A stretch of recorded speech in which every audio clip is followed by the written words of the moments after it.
سے 4 بیواؤں کی مدد کرا دیتے۔ تو اگر آپ نے کہا ذکر امام حسین کر رہے ہیں تو کہتے ہیں ذکر کرنے کے لیے اتنا خرچے کی ضرورت کیا ہے؟ سوشل میڈیا کا زمانہ ہے، کتابوں کا زمانہ ہے۔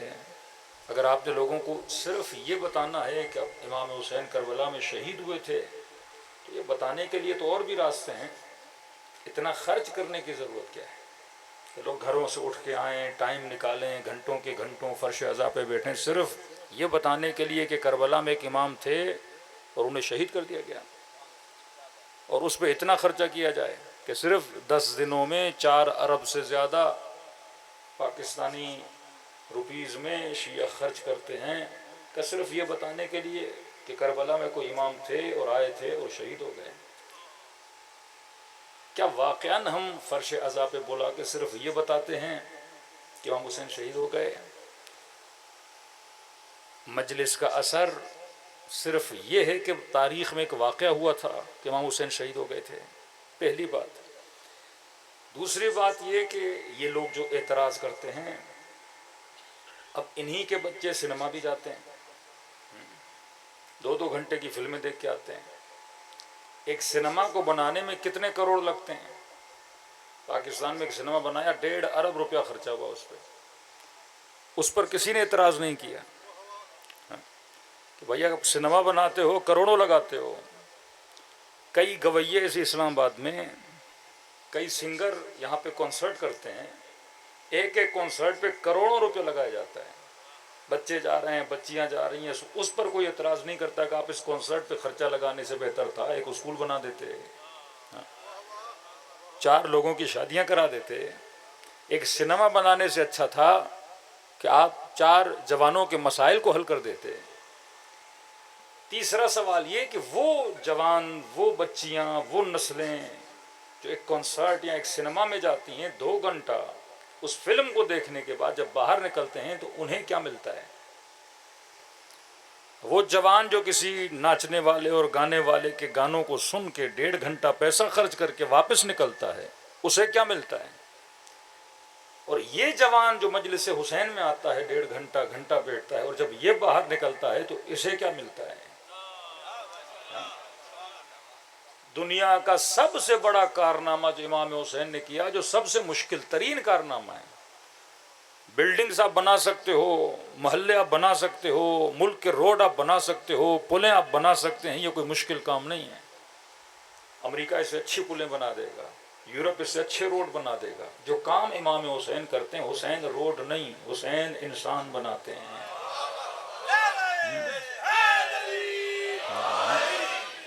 دنیا کا مشکل ترین کام ہے انسان بنانا، دنیا کا آسان ترین کام ہے بلڈنگز بنانا۔ ابا عبداللہ انسان بناتے ہیں۔ بتاؤ وہ کون سا کارخانہ ہے جو سلمان بناتا ہے؟ وہ دنیا کا کون سا کارخانہ ہے جو حبیب ابن مظاہر بناتا ہے؟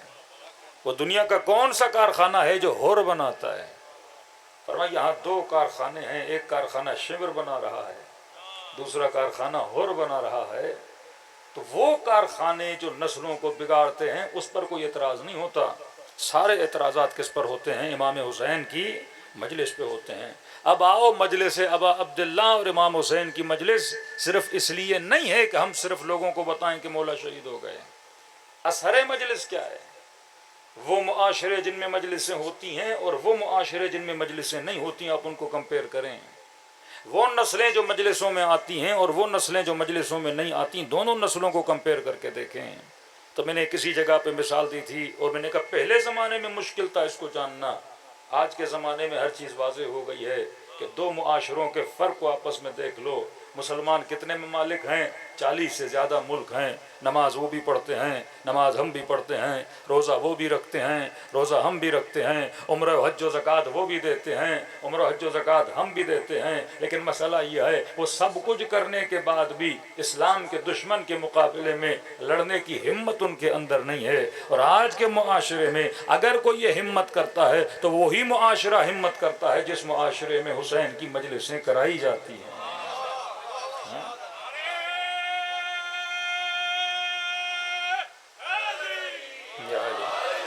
آج ہر مسلمان نے دیکھ لیا کہ اسرائیل کے مقابلے میں کون کھڑے ہوئے؟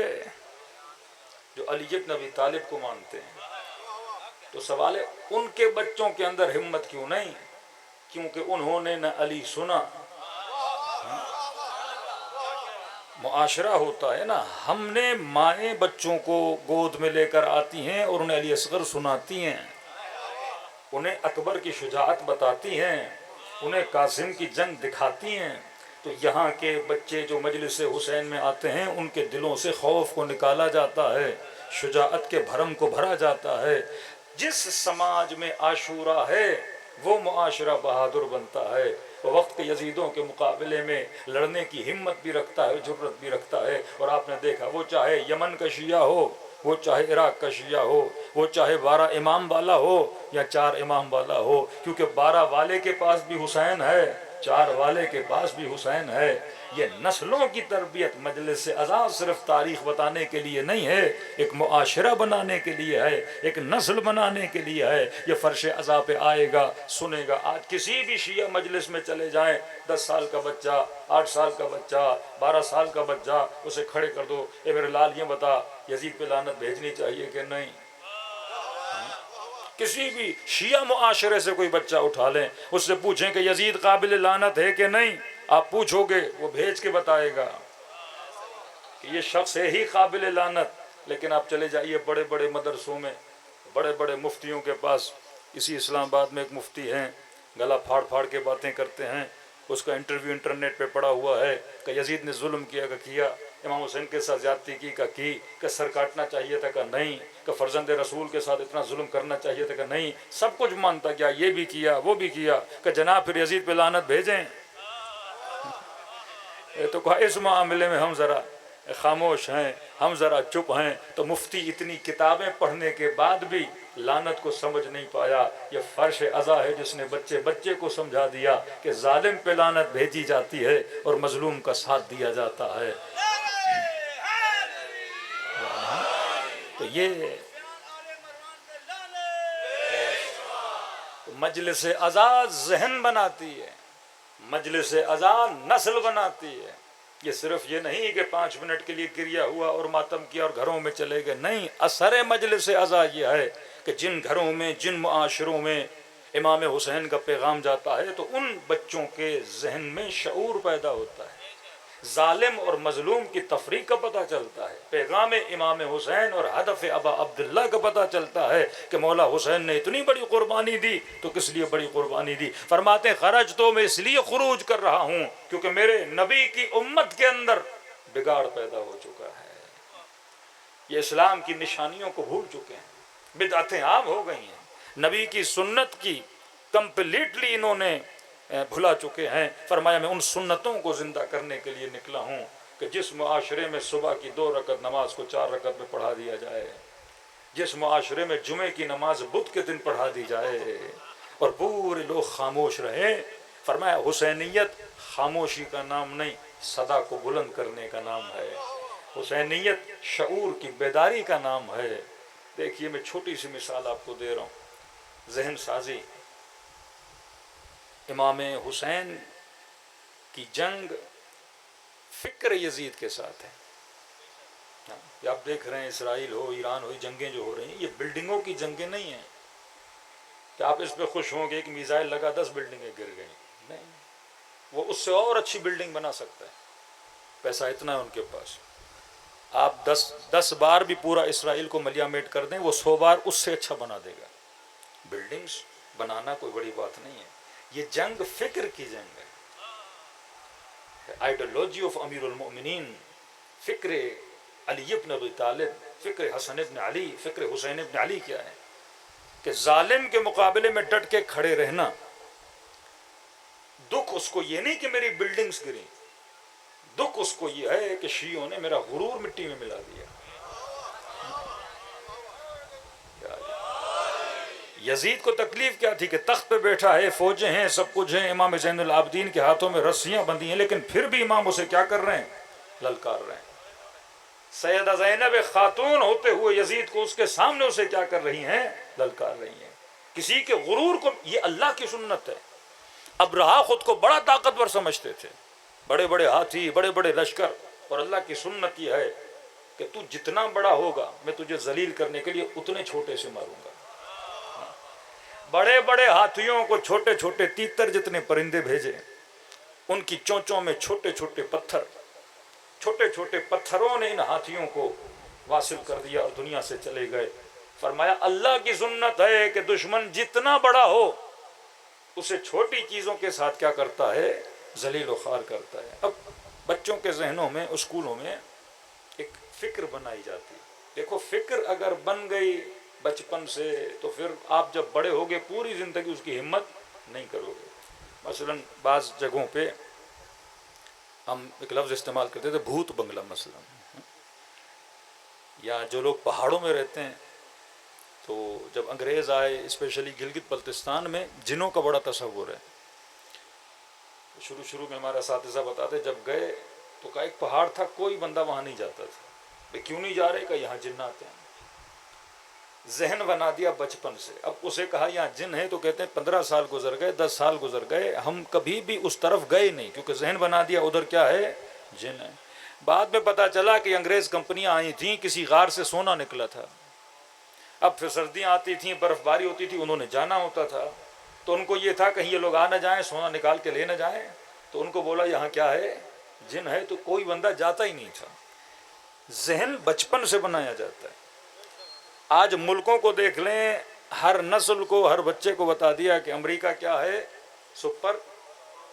سپر پاور کی ٹرانسلیشن کیا ہے؟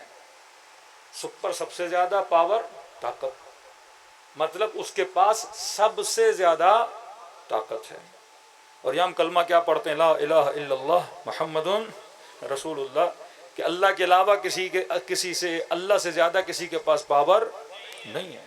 لا مؤثر فی الوجود الا اللہ، اللہ کے علاوہ ہمارے وجود میں کوئی اثر ڈالنے والا نہیں ہے. اور بچوں کا ذہن کیا بنا دیا؟ مطلب پوری دنیا کے بچوں کا ذہن بنا دیا کہ جناب یہ کیا ہے؟ سپر بھی ہے اور سب سے زیادہ پاور بھی ہے. اب جب ذہن بن گیا یہ بچہ کل فورسز میں بھی جائے گا، یہ بچہ کل پولیس میں بھی جائے گا، یونیورسٹی میں ایز اے پروفیسر بھی جائے گا، اگر اس کے ملک پہ حملہ ہوا ایک عام سا باشندہ بھی ہے. لیکن کیونکہ ذہن بنا ہوا ہے کہ جناب کیا ہے؟ سپر پاور ہے، تو یہ کبھی بھی اپنے ذہن میں اس سے لڑنے کا سوچے گا ہی نہیں کیونکہ پہلے سے یہ ایکسیپٹ کر چکا ہے کہ اس کے پاس مجھ سے زیادہ کیا ہے؟ طاقت ہے. تو جن معاشروں نے یہ فکر بنائی کہ اس کے پاس سب سے زیادہ طاقت ہے، وہ معاشرے اٹھنے کی بھی ہمت نہیں رکھتی. لیکن ایک فکر علی ابن ابی طالب ہے کہ سب سے زیادہ طاقت کس کے پاس ہے؟ پروردگار عالم کے پاس ہے. جنگ خیبر ہوئی، جنگ خندق ہوئی. عمرو بن عبدوت جب خندق کے اندر آیا تو رسول کو للکار کے کہنے لگا کہ ہے کوئی تمہارے پاس بہادر تو اسے میری طرف بھیجو. تو اس زمانے کے مسلمانوں کی بھی ایک سوچ بنی ہوئی تھی کہ عمرو بن عبدوت کیا ہے؟ سپر پاور ہے بھائی، اس کے مقابلے میں نہیں جانا. رسول سخت سے سخت جملے کہہ رہے من لہذا الکلب، کون ہے جو اس بدبخت کتے کا منہ بند کرے؟ ہاں، لیکن سارے مسلمان بیٹھے ہیں، سارے صحابی بیٹھے ہیں. کوئی اٹھنے کی کرتا بھی تھا تو پیچھے سے دوسرا بولتا تھا کہ اس کے مقابلے میں نہ جانا، یہ ایک دن میں پورا بکرا کھا لیتا ہے، یہ ایک دن میں اونٹنی کا بچہ اٹھا لیتا ہے. تو یہ اٹھنا چاہتے تھے پر کیونکہ ذہن بنے ہوئے تھے کہ بڑا طاقتور ہے اٹھنے کو تیار نہیں تھے. تو وہاں پر بھی کون اٹھے؟ علی ابن ابی طالب اٹھے، حیدر کرار اٹھے کہ علی کے نزدیک کوئی سپر پاور نہیں ہے، اگر ہے کوئی طاقت تو پروردگار عالم کی طاقت ہے. تو کل بھی علی دشمنوں کے مقابلے میں اٹھ رہے تھے اور آج بھی علی کے چاہنے والے دشمنوں کے مقابلے میں اٹھ رہے ہیں کیونکہ ہمارا ذہن ہے کہ یزیدیت چاہے جسمانی اور فوجی اعتبار سے کتنا مضبوط کیوں نہ ہو لیکن اللہ سے زیادہ کسی کی طاقت نہیں ہے. یزید نے یہ سوچا تھا کہ حسین کو کسی جنگل میں لا کے شہید کروا دوں گا اور دنیا کو کیا پتا کون حسین آئے تھے اور کون دنیا سے چلے گئے. لیکن اللہ کا بھی وعدہ تھا یزید جس زمین کو تو حسین کے لیے جنگل بنانا چاہتا ہے اگر میں نے مومنوں کے لیے جنت نہ بنایا تو میں بھی حسین کا خدا نہیں. صلوات پڑھے محمد و آل محمد.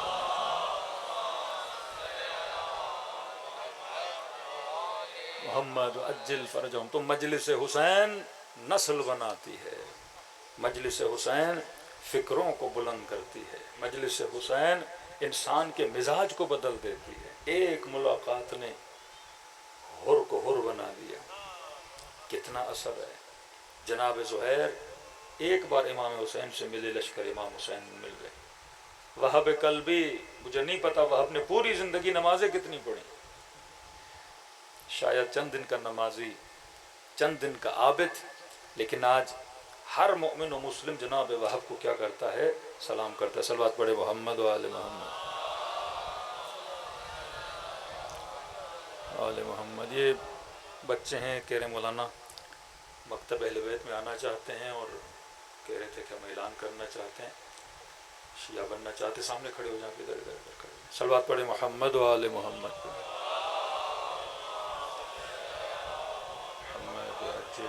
اسی طرح خدا توفیق دے لوگوں کو. یہ اثر مجلس امام حسین ہے. اس مکتب میں وہی آتا ہے جو صاحب عقل ہوتا ہے. امیر المومنین فرماتے ہیں کہ شیعہ کی نشانی یہی ہے کہ شیعہ کیا ہوتا ہے؟ عقل مند. کا مولا دلیل فرما عقل مند کا پتہ عقل مند کے انتخاب سے چلتا ہے. انگلش میں بولیں تو اس کی سلیکشن سے چلتا ہے، اس کے چناو سے چلتا ہے کہ وہ کتنا عقل مند ہے. اب آپ کے سامنے 10 لوگ رکھے جائیں اور پوچھا جائے کہ کس کو چنو گے، تو جو علی کو چنے گا وہی سب سے زیادہ کیا ہے؟ عقل مند ہے. اور میں اکثر جوانوں کو کہتا ہوں اگر کوئی کہہ دینا کہ امیر المومنین کو چھوڑ دو، آپ شیعہ پہلا نہیں مانو چوتھا مانو، تو میں کہتا ہوں یہ مکتب ہمیں ضد نہیں سکھاتا، جھگڑا نہیں سکھاتا. مولا فرماتے ہیں نحن ابناء الدلیل. کس سے بات کیا کرو؟ دلیل سے بات کیا کرو. اگر کوئی کہہ بھی دینا چھوڑ دو کو جناب ہم چھوڑنے کے لیے تیار ہیں، لیکن عقل کا تقاضا ہے کہ اگر بہتر کو چھوڑ رہے ہو تو اس سے بہتر کا انتخاب کرو. تو اگر میں علی کو چھوڑ رہا ہوں تو پھر کسی ایسے کو لاؤ جو حسب میں علی سے بہتر ہو.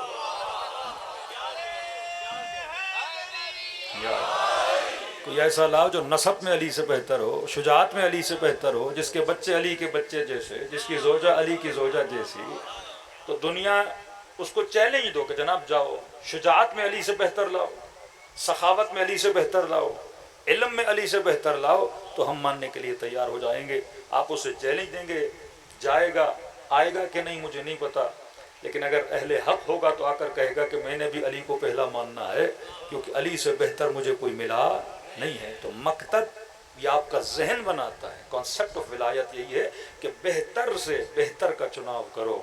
وہ امام بھی ہو تو بہتر سے بہتر، وہ بچے کا نام بھی ہو تو بہتر سے بہتر. تو اللہ ان جوانوں کو توفیق دے اور انشاءاللہ سیرت اہل بیت پر عمل کرنے کی مزید ان کو توفیق دے. بس ان کو کلمہ پڑھائیں گے پھر آپ صلوات پڑھیں گے.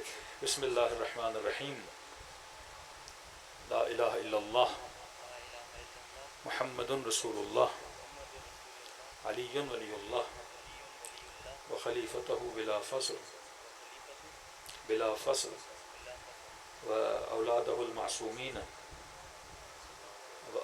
المعصومین معصومین حجج اللہ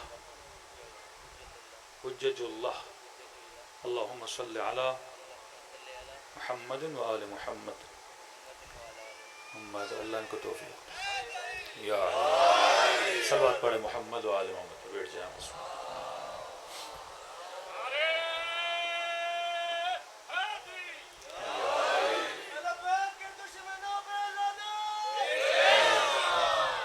تو یہ مکتب انسان کی فکر بناتا ہے. مکتب اہل بیت ہمیشہ یاد رکھیے، ایک ہے ذکری مسلمان، ایک ہے فکری مسلمان. ذکری بھی اچھا ہے لیکن وہ ذکری جس کے ساتھ ذکر کے ساتھ فکر بھی. آج پوری دنیا میں کوشش ہے کہ مسلمانوں کو ذکری رکھا جائے. یہ اللہ ہو کرنے والے بہت ملیں گے آپ کو، لیکن جب دین پہ بات آئے، اسلام پہ بات آئے تو میدان جنگ میں لڑنے والے بہت کم ملیں گے. اتنے لوگ کوفے میں تھے، امام حسین نے خط لکھے آ جاؤ آ جاؤ آ جاؤ. کوئی کہتا تھا حسین ہم آپ کو صبر کی تلقین دیتے ہیں، کوئی کہتا تھا امام حسین میں قرآن کی تلاوت میں مشغول ہوں، میں اپنا وقت ان چیزوں میں ضائع نہیں کرنا چاہتا. اور فرزند رسول کا سر کٹتا رہا، یہ کوفے میں بیٹھ کے قرآن پڑھتے رہے. ہاں، کیا شمر ذکر نہیں کرتا تھا؟ کیا یزید ذکر نہیں کرتا تھا؟ کیا خوارج سے بہتر کوئی نمازی نہیں تھا؟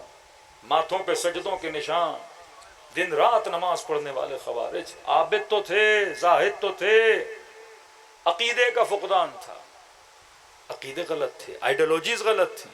عبادت کرے، نماز پڑھے، لیکن علی کے مقابلے میں آ کے کھڑا ہو جائے۔ آپ کے امام حسین علیہ الصلوۃ والسلام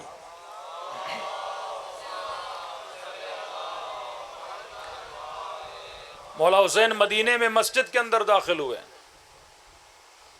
عمرو عاص کا بیٹا عبداللہ بن عمرو عاص، عمرو عاص کون سمجھیں؟ مشیر اور وزیر معاویہ، جس کو آپ کہتے ہیں دا برین آف معاویہ، کہ مولا نے اس کی ذہانت کی بعض اوقات تعریف بھی کی ہے۔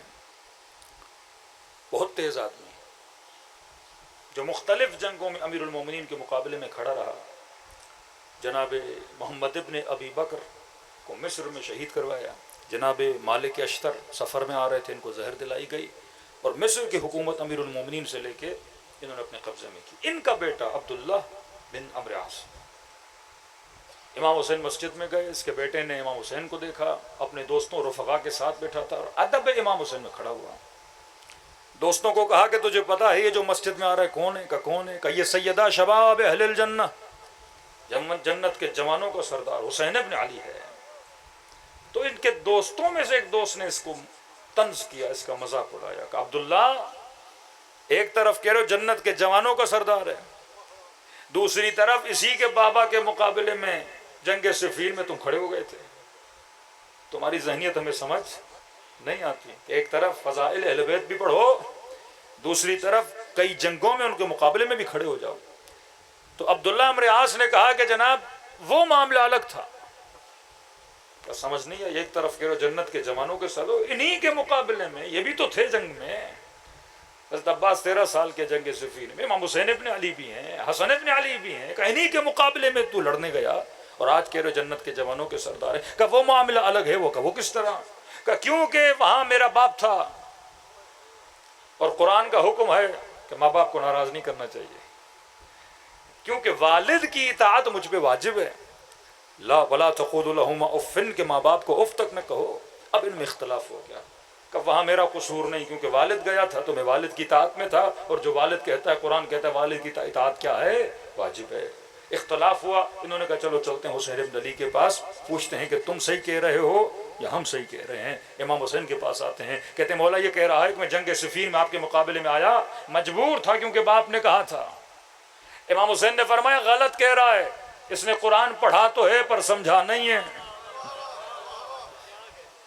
کہ مولا کیا؟ فرمایا لا معصیت فی طاعت اللہ، اللہ کی مخلوق کی اطاعت خدا کی معصیت میں نہیں کی جاتی۔ باپ کی اطاعت واجب ہے، پر اگر وہ اطاعت اللہ کے مقابلے میں آ جائے، اگر وہ اطاعت ولی خدا کے مقابلے میں آ جائے، کہ خدا نے اگر کسی معصوم کو ولایت دی ہے، اور اگر معصوم کہیں اور کھڑا رہے، تمہارا باپ کہیں اور کھڑا رہے، تو وہاں باپ کی نہیں سننی، وہاں وقت کے امام کی بات سننی ہے۔ بس کسی کا باپ کا بیٹا جا میرے لیے الیاذ باللہ ثم الیاذ باللہ شراب لے کر آ، اب کہے میرے بابا نے کہا کہ نہیں، فی معصیت اللہ، اگر خدا کی مخالفت میں کچھ کہہ رہا ہے، احترام اپنی جگہ پر، لیکن بات کو مانا نہیں جائے گا۔ جوان ہے، شادی کی بیوی اگر اطاعت خدا اور مخالفت خدا کروانا چاہتی ہے، فرمایا حرام ہے۔ شوہر اگر زوجہ سے کوئی ایسا کام کروانا چاہے جو دین کی مخالفت میں ہے، فرمایا ادب اپنی جگہ، لیکن وہ کیا ہے؟ حرام ہے۔ فرمایا لا طاعت فی معصیت اللہ، اللہ کی طاعت میں کبھی بھی معصیت نہیں کیا کرتے۔ اس کا سر جھکا۔ اب کربلا کا میدان یہ پیغام دیتا ہے کہ اطاعت اگر دیکھنی ہے تو آؤ کربلا میں دیکھو، نہ بھائی نے بھائی پہ اعتراض کیا، نہ بہن نے بھائی پہ اعتراض کیا، نہ عباس نے امام حسین پر اعتراض کیا، نہ اکبر نے حسین پر اعتراض کیا۔ یہ پوری اطاعت، مطلب یہ کانسیپٹ آف امامت ہے۔ اگر تم نے کسی کو رہبر اور لیڈر بنایا ہے، اب تم نے کیا کرنا ہے؟ وسلموا تسلیما، اطاعت کرنی ہے۔ پہلے رغبت دلائی، پھر جب اپنے لشکر میں بلایا، انہیں مطیع کامل بلایا۔ کہتے ہیں پورے راستے میں وہب قلبی، یہ خاندان بڑا فقیر خاندان تھا، وہب کی نئی نئی شادی ہوئی ہے، ماں نے کا بیٹا پانی نہیں ہے، سفر میں جا رہے تھے، اتنی پیاس پانی ختم ہو چکا۔ بیٹے نے کہا اماں میں جاتا ہوں ڈھونڈ کے آتا ہوں۔ یہ میاں بیوی دونوں نکلے، بہت دور دور گئے، ایک جگہ ان کو کھڈا ملا جس کے اندر پانی تھا، اس نے ہلکی سی پانی کی مشک بھری، بھرنے کے بعد بڑا خوشی خوشی دوڑا ماں کے خیمے کی طرف بڑھا۔ کہتا ہے پہلے جب بھی آتا تھا تو میری ماں میرے استقبال کے لیے کھڑی ہو جاتی تھی، اب آیا تو بڑی مایوس، چہرہ مرجھایا ہوا، میں نے کہا اماں پانی لایا ہوں، خوش ہو جائیں؟ کہا بیٹا ذرا ادھر آ۔ کہا اماں کیا ماجرا ہے، آج آپ خوش نہیں لگ رہی ہیں؟ پیاس تھی، اتنے دنوں کے بعد مجھے تھوڑا پانی ملا ہے، پھر سفر کو آگے بڑھائیں گے۔ کہا بیٹا ادھر تو آ۔ کہتی بیٹے کو اور قریب لائی۔ اماں کیا ہے؟ بیٹے کا ہاتھ تھاما، خیمے کے پیچھے لے گئی۔ وہ بڑے تعجب میں دیکھتا ہے کہ جو پانی کی تلاش میں تھا اس کے خیمے کے پیچھے پانی کا چشمہ جاری ہوا پڑا ہے۔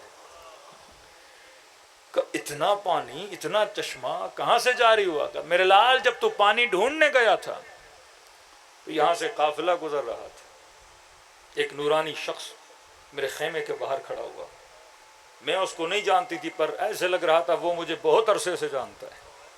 خیمے کے باہر سے آواز دی، وہاب کی ماں پریشان کیوں ہو پانی کے لیے؟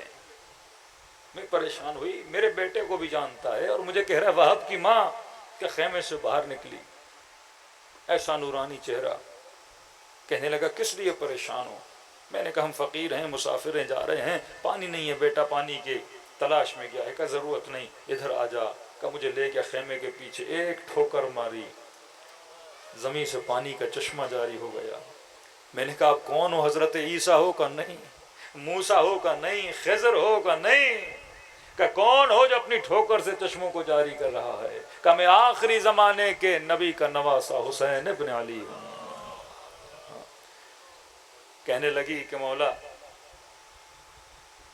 میں ہوں تو فقیر غریب ہوں، شکریہ ادا کرنے کے لیے کہ آپ نے چشمہ جاری کر دیا، میرے گھر میں ذرا دعوت کھائیے۔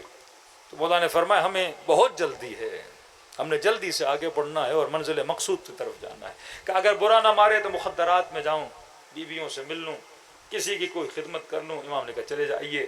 کہتے گئی مخدرات میں، پوچھتے پوچھتے کسی نے کہا کہ ان کی بہن ہیں، یہ ان کا خیمہ ہے۔ کہتی جیسے خیمے کا پردہ ہٹا، نگاہ چہرے پہ پڑی، کہتی میرے لال میں نے زندگی میں مریم سنی تھی، اور آج ایسے لگا کہ میں مریم کو کیا کر رہی ہوں، دیکھ رہی ہوں۔ ایسا نورانی چہرہ، اس طرح سے ذوب کیا ان کو اہل بیت نے اپنی طرف کہ یہی ماں اتنا ڈھل گئی ان چند دنوں میں کردار سیدہ زینب میں کہ وہ چیزیں جو ہم بی بی زینب کے لیے فرماتے ہیں کہ اون محمد کی شہادت ہو گئی لیکن پورے سفر میں بچوں کو دیکھا نہیں۔ فرمایا اماں فضا جو علی کی بیٹی جب ایک مرتبہ دے دے پھر اس چیز کو واپس نہیں لیتی، وہی کردار وہب کی ماں کا۔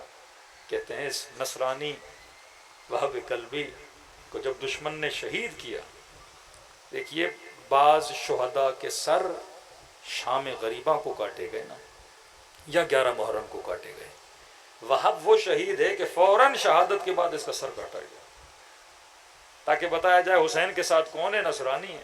اور سر کاٹ کے اس کی ماں کو عبرت بنانے کے لیے ان ظالموں نے اسی وقت سر اس کی ماں کی طرف پھینک دیا۔ کہتے ہیں بڑی بہادری سے آگے بڑھی اور اپنے بیٹے کا سر لیا، اور وہی سر جو اس کا لخت جگر تھا اسی سر کو اٹھا کے واپس دشمن کی طرف پھینک دیا۔ کہا میں اس خاندان کی ماننے والی ہوں جو ایک مرتبہ اللہ کی راہ میں دے دیتے ہیں پھر کبھی واپس نہیں لیتے۔ یہ فرش عزا ہے جو نسلوں کو بہادر بناتا ہے، یہ خوف ہے دشمن کے وجود میں کہ یہ مکتب رہا تو یہ قومیں بہادر بن جائیں گی، یہ دشمن کے مقابلے میں کھڑے ہونے کی ہمت ان کی نسلوں میں، ان کے بچوں میں پیدا ہو جائیں گی۔ تو ان کی کوشش ہے یہ صرف ذکر تو کریں لیکن ان کے اندر فکر حسین آگے نہ بڑھے۔ فکر حسین یہ ہے کہ اگر تاریخ کے یزیدوں کو پڑھتے ہو تو آج کے یزیدوں کو پہچانو، اگر تاریخ کے شمر کو پڑھ رہے ہو تو آج کے شمر کو پہچانو۔ قرآن بار بار کہتا ہے وَاعْتَبِرُوا وَاعْتَبِرُوا یعتبروا، میں تمہیں قصے کہانیاں نہیں سنا رہا، بتا رہا ہوں کہ اے جوان، اے نسل، اپنے وجود میں کیا پیدا کر، عبرت پیدا کر۔ اب ایک جوان حضرت یوسف کی صورت کو پڑھے، تم نے کیا عبرت پیدا کی کہ تم نے گناہ سے کیسے بچنا ہے۔ اگر کوئی کربلا کو پڑھے تو سمجھے اگر ظلم کے مقابلے میں، مولا فرماتے کھڑے نہیں ہو سکتے بات تو کر سکتے ہو، بات نہیں کر سکتے قلم سے تو اظہار کر سکتے ہو، وہ بھی نہ کرو اپنے چہرے کے ریئیکشن سے تو بتا سکتے ہو کہ تمہارے دل میں تبرہ کا مقصد یہی ہے۔ ہم لعنت کا مقصد یہ ہے کہ جب لعنت بھیجتے تو اس کے دل میں کیا پیدا ہوتا ہے؟ بغض پیدا ہوتا ہے نا، کس کا؟ یزید کا۔ جب السلام علی الحسین کہتا ہے یا صلوات بھیجتا ہے تو اس کے اندر کیا پیدا ہو رہا ہے؟ محبت پیدا ہو رہی ہے، کس کی؟ محمد اور آل محمد کی۔ تو مقصد تولا، تبرہ کا مقصد، تولا کا مطلب اچھوں کی محبت اس کے دل میں لانا، تبرہ کا مطلب بروں کی نفرت اس کے دل میں پیدا کرنا، کیونکہ جب برے سے نفرت کرے گا پھر برے کے کردار پہ نہیں چلے گا۔ اور اگر علی سے محبت کرے گا تو علی کے کردار پہ چلنا چاہے گا. تو فرمایا مجلس حسین وجود میں کشش پیدا کرنے کا نام ہے، گریوٹی پیدا کرنے کا نام ہے، کہ جب اس کے دل میں حسین کا عشق آ گیا، دنیا لاکھوں خرچ کر کے کبھی یورپ جاتی ہے، کبھی ترکی جاتی ہے، کبھی سیاحت کے لیے ٹھنڈے ٹھنڈے علاقوں میں جاتی ہے. یہ بڑا عجیب ہے، لاکھوں خرچ کر کے کربلا جاتا ہے، اتنی گرمی میں پیدل چلتا ہے، پاؤں میں چھالے پڑ جاتے ہیں. ارے یہ کیسا عشق ہے، نہ چھالوں کو دیکھتا ہے نہ تکلیف کو دیکھتا ہے. کہتا میری ساری تکلیفیں دور ہو جاتی ہیں جب بین الحرمین پہنچتا ہوں اور نگاہ حسین کے روزے پہ پڑتی ہے. یہ وہ عشق ہے، عشق پاک، محبت پاک. تو مجلس حسین نسلوں کی پاکیزگی کا نام ہے. کیوں فرمایا اہل بیت کا چاہنے والا حلالی ہوتا ہے؟ مطلب کیا حلالی کا مطلب؟ کیونکہ یہ نسلیں گناہ کی طرف جاتی نہیں ہیں. جو نظم ولایت اہل بیت کے اندر زندگی گزاریں اور جو ان سے دور ہو گئے وہ فسق و فجور میں چلے جاتے ہیں، وہ برائیوں میں چلے جاتے ہیں. فرمایا شکر خدا کرو کہ خدا نے تجھے محبت محمد اور آل محمد عطا کی. یہ محبت نسلوں کی پاکیزگی کا نام ہے. دوسروں کے بچے شاید ادھر ادھر ہو جائیں، لیکن وہ شیعہ جس نے خود کو فرش عزا سے جوڑے رکھا. ہمارے اندر بھی بعض ہیں جو ان چیزوں سے دور ہوتے جا رہے ہیں، جنہوں نے خود کو مجلس سے، عاشورہ سے، امام حسین کے حرم سے جوڑے رکھا. فرمایا وہ نسلیں پھر کبھی بھی نہیں بگڑتی. اس کی ضمانت خود امام حسین اور حضرت حجت امام زمانہ عجل اللہ تعالی فرج الشریف. صلوات پڑھیں مولا کی شان و آل محمد. فرما شکر کرو کہ خدا نے تجھے نعمت غم امام حسین دی. خود غم، یہ جو آپ حضرت علی اصغر پہ روتے ہیں، جوانی اکبر پہ روتے ہیں، فرما یہ فائدہ کیا ہو رہا ہے کہ امام حسین میرے دل کو مردہ نہیں ہونے دیتے. جو بندہ صبح سے شام تک کربلا کے 1400 سال پہلے والے غم پہ روئے، وہ ظالم نہیں ہو سکتا. وہ کسی یتیم کو دیکھے گا رو پڑے گا. کہ کربلا کے بعد امام زین العابدین چھوٹی بچی کو دیکھتے تھے رو پڑتے تھے، بازار میں جاتے تھے گوشت کو دیکھتے تھے رو پڑتے تھے، کسی جوان بچے کی شادی میں جاتے تھے ہائے علی اکبر کہہ کے رو پڑتے تھے، وضو کرتے تھے پانی سے، پانی کو دیکھتے تھے رو پڑتے تھے. جس کا دل کربلا سے مل جائے اس کا دل نرم ہو جاتا ہے. وہ انسان کبھی ظالم نہیں ہوتا، کسی کا حق غصب نہیں کرتا، کیونکہ کربلا نے اس کے دل کی زمین کو کیا کر دیا ہے؟ نرم کر دیا. تبھی فرمایا اپنے بچوں کو کچھ چیزیں سکھایا کرو. ایک ذکر اہل بیت، دوسرا فکر اہل بیت. چوتھے ماں فرماتے ہیں کثرت سے میرے بابا کو سلام کرو. کہ مولا سلام کی اتنی تاکید کیوں ہے؟ زیارت عاشورہ 100 سلام امام حسین. فرمایا کیونکہ عاشورہ کے دن میرا بابا ترس گیا تھا کہ کوئی آئے میرے بابا کو سلام کرے. 70,000 ممبروں سے علی بن ابی طالب کو سب و شتم کیا. ایک نسل بنائی بنو امیہ نے. بچپن سے یہ سنتے آئے مولا علی کی برائی، مولا علی کی برائی. جب یہ جوان ہوئے تو دل بغض سے بھر گئے. کہا میں نے حلال محمد کو حرام کیا، حرام محمد کو حلال کیا. کہا نہیں. کہا پھر کیوں مارنے آئے؟ کہا بغضا لابیک، تمہارے بابا کے بغض میں آج تجھے مارنے آئے. ایک نسل پنی اور بڑی ہوئی علی کے بغض میں. نتیجہ یہ نکلا کہ کربلا امام حسین کو شہید کیا. اب یہاں پہ چوتھے ماں فرماتے ہیں ترس گئے تھے میرے بابا، کوئی آئے ان کو سلام کرے. کہتے تھے سلام نہ کرو علی اعوذ باللہ یہ باغی ہے. کوفے کی بازار ہے، شام کا بازار ہے، سیدہ زینب کو پتھر مارے جانے. فرماتی ہیں پتھر مارو پر میرے حسین کو باغی نہ کہو. میرا حسین کون ہے؟ نمازی ہے. فرمایا کثرت سے میرے بابا کو سلام کرو. اس سلام میں اتنی برکت ہے، اگر خلوص سے کیا جائے تو خدا اس سلام کے صدقے میں تجھے ثواب زیارت حسین عطا کرتا ہے. 4 سلام ہیں امام حسین کے زیارت عاشورہ کے. فرمایا کسی معصوم کے نام میں اتنا اثر نہیں جتنا حسین ابن علی کے نام میں اثر ہے. یہ ذکر دلوں کو نرم کرتا ہے. تھوڑی دیر کے لیے دلوں کو کربلا لے جائیں. آج ایسے سلام کریں جیسے زینب کبریٰ نے سلام کیا. آج ایسے سلام کریں جیسے سیدہ سکینہ نے اپنے غریب بابا کو سلام کیا. السلام علی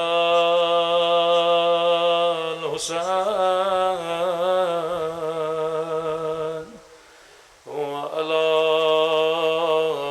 علی ابن الحسين وعلى أولاد الحسين وعلى أصحاب الحسين سب مل کے السلام على الحسين وعلى علي بن الحسين وعلى أولاد الحسين وعلى أصحاب بلند آواز سے السلام علی وعلی علی ابن وعلی اولاد اور بلند آواز سے السلام علی حسین وعلی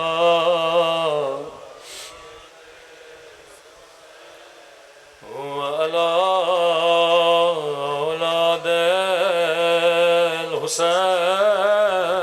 الحسین وعلی اصحاب میرا سلام ہو اس درد بھرے منظر پہ جب زینب کی نگاہ حسین کے پامال بدن پہ پڑی اللہ کسی بہن کو بھائی کا پامال بدن نہ دکھائے اگر آپ نے 10 سال پہلے کسی کو دیکھا